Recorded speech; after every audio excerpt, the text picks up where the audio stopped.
Hi good morning all. ಇವತ್ತು A B C juice ಹೇಗೆ ಮಾಡೋಣ ಅಂತ ನೋಡೋಣ. ಬನ್ನಿ. ಎ ಬಿ ಸಿ ಜ್ಯೂಸ್ ಮಾಡೋಕ್ಕೆ ಬೇಕಿರೋ ಪದಾರ್ಥಗಳು ಆ್ಯಪಲ್, ಬೀಟ್ರೂಟ್ ಆ್ಯಂಡ್ ಕ್ಯಾರೆಟ್. ಮೊದಲು ಆ್ಯಪಲ್, ಬೀಟ್ರೂಟ್, ಕ್ಯಾರೆಟ್ನ ಕಟ್ ಮಾಡ್ಕೋಬೇಕು. ನಾನು ಕಟ್ ಮಾಡ್ಕೊಂಡಿದ್ದೀನಿ ನೋಡಿರಿ. ಈ ಜ್ಯೂಸಿಂದ ಏನು ಪ್ರಯೋಜನ ಅಂದರೆ ಇದು ಕಡಿಮೆ ಕ್ಯಾಲೋರಿ ಇರುತ್ತೆ. ಇದರ ವಿಟಮಿನ್ ಎ ಇರುತ್ತೆ. ರೋಗ ನಿರೋಧಕ ಶಕ್ತಿಯನ್ನು ಹೆಚ್ಚಿಸುತ್ತೆ ಮತ್ತು ಹೃದಯದ ಆರೋಗ್ಯವನ್ನು ಹೆಚ್ಚಿಸುತ್ತೆ ಮತ್ತು ಕ್ರಿಯೆಯನ್ನು ವೃದ್ಧಿಸುತ್ತದೆ. ಇದು ತ್ವಚೆಯ ಆರೋಗ್ಯವನ್ನು ಸುಧಾರಿಸುತ್ತದೆ ಮತ್ತು ಕಣ್ಣಿನ ಆರೋಗ್ಯವನ್ನು ಸುಧಾರಿಸುತ್ತದೆ ಮತ್ತು ತೂಕ ಇಳಿಕೆಯಲ್ಲಿ ಸಹ ಈ ಜ್ಯೂಸ್ ಬಹಳ ಸಹಾಯಕವಾಗಿದೆ. ಬೊಜ್ಜು ಕಡಿಮೆ ಮಾಡುತ್ತೆ ಮತ್ತು ಈ ಜ್ಯೂಸ್ ಬೆಳಗ್ಗೆ ಮಧ್ಯಾಹ್ನ ಸಾಯಂಕಾಲ ಯಾವಾಗ ಬೇಕಾದರೂ ಕುಡಿಬೋದು. ಆದರೆ ತುಂಬ ಪ್ರಯೋಜನ ಆಗಬೇಕಾದ್ರೆ ಬೆಳಗ್ಗೆ ಕುಡಿದ್ರೆ ತುಂಬ ಚೆನ್ನಾಗಿರುತ್ತೆ. ಇವೆಲ್ಲ 3 apple, beetroot and carrot cut ಮಾಡ್ಕೊಂಡಿದ್ವಲ್ಲ. ಆಮೇಲೆ ಒಂದು ಸ್ವಲ್ಪ ರುಚಿಗೆ ಒಂದು ಸ್ವಲ್ಪ ನಿಂಬೆಹಣ್ಣು ತೊಗೋಬೇಕು. ಆಮೇಲೆ ಒಂದು ಮಿಕ್ಸಿ ಜಾರಲ್ಲಿ ಆ್ಯಪಲ್, ಬೀಟ್ರೂಟ್, ಕ್ಯಾರೆಟ್ ಅದೇನು ತೊಗೊಂಡಿದ್ವಲ್ಲ ಅದನ್ನೆಲ್ಲ ತೊಗೊಂಡು ಚೆನ್ನಾಗಿ ಮಿಕ್ಸಿ ಹಾಕೋಬೇಕು.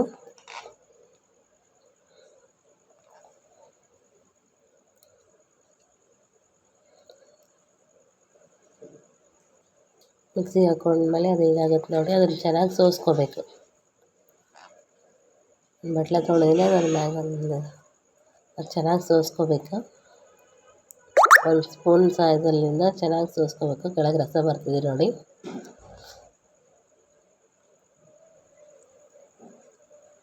ಮಿಕ್ಸಿ ಮಾಡ್ಕೊಳ್ಳೋದು ಎಲ್ಲ ಪೂರ್ತಿ ಹೀಗೆ ಎಲ್ಲಷ್ಟು ಸೋಸ್ಕೋಬೇಕು.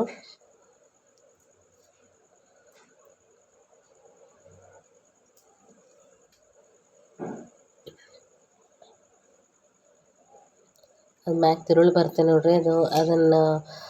ಅದನ್ನು ಬೇಕಾದ್ರೆ ನಾವು ಸಾಂಬಾರಿಗೆ ಹಾಕೋಬೋದು, ಇಲ್ಲಾಂದರೆ ಫೇಸ್ ಪ್ಯಾಕ್ ಥರ ಯೂಸ್ ಮಾಡ್ಬೋದು. ಇಲ್ಲಾಂದ್ರೆ ಮತ್ತೆ ಚಪಾತಿ ಮಾಡ್ತೀವಲ್ಲ, ಜ್ಯೂಸ್ ತಗೊಂಡಿದ್ದೀವಿ ನೋಡಿ ಬಟ್ಲದಲ್ಲಿ. ಇದು ತಿರುಳಿದೆಯಲ್ಲ, ಇದನ್ನು ಚಪಾತಿ ಹಿಟ್ಟಿಗೆ ಕಲಿಸ್ಕೊಂಡು ಚಪಾತಿ ಮಾಡ್ಕೋಬೋದು. ಹೆಲ್ತಿ ಚಪಾತಿನೂ ಆಗುತ್ತೆ, ಈ ಕಡೆ ಕುಡಿಯೋಕ್ಕೆ ಜ್ಯೂಸ್ನೂ ಆಗುತ್ತೆ. ಈಗ ಸೋಸ್ಕೊಂಡಿದ್ವಲ್ಲ ಅದನ್ನೊಂದು ಗ್ಲಾಸಲ್ಲಿ ತೆಕ್ಕೊತಿದ್ದೀವಿ ನೋಡಿ.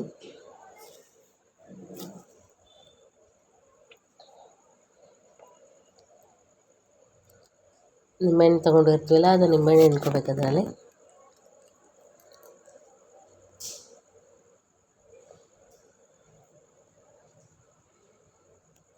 ಈ ನಿಂಬೆಹಣ್ಣು ಹಾಕೋದ್ರಿಂದ ರುಚಿ ಹೆಚ್ಚಾಗುತ್ತೆ. ವಿಟಮಿನ್ ಸಿನೂ ಇರುತ್ತೆ ನಿಂಬೆಹಣ್ಣಲ್ಲಿ. ಇದು ತುಂಬ ಒಳ್ಳೆಯದು. ಇವಾಗ ನಮ್ಮ ವೃತ್ತಕ್ಕೆ ಇರ್ತಂಗೆ ಜ್ಯೂಸ್ ಕುಡಿಸ್ತೀನಿ ನೋಡಿ ಹೇಗಿದೆ ಅಂತ ಹೇಳ್ತಾರೆ ನೋಡಿ.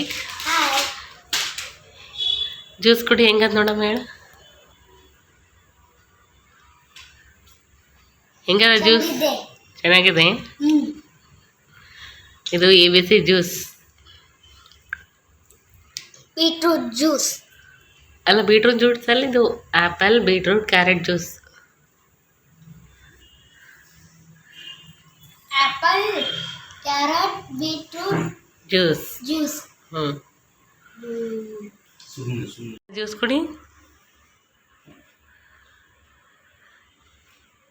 ಹೇಗಿದೆ ಜ್ಯೂಸ್?